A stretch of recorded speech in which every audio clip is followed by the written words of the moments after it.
Also, das gefällt mir für jetzt gar nicht. Die tu.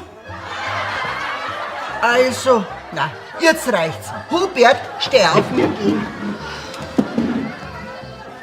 Kein Anstand mehr, die Leid. Entschuldigung, Fräulein. Ich bin kein Fräulein, du Hirsch, du Lauwarmer.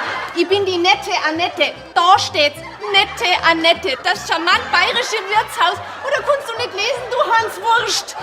Ein Geschwerlkind daher.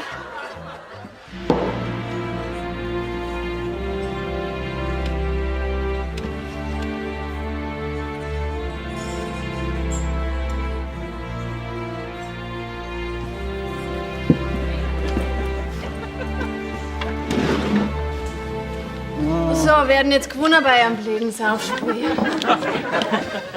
Resi, nur steht für mich. Müsstest du eigentlich manchmal die Schule? Ist schon recht, Franz. Zum Addieren klang's jedenfalls. 240 € kriege ich jetzt von euch. Durch 3? Weil ich hab gewonnen. 3 Leute auf 2 Stunden. 80 € ja jeder Versaffer. Aber das ist logisch, oder? Logisch.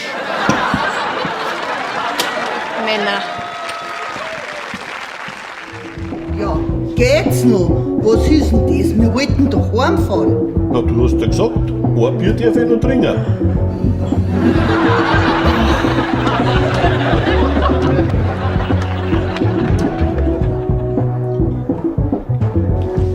Na, trinke ich auch noch eine. Ein Bier, bitte schön. Zum Wohl.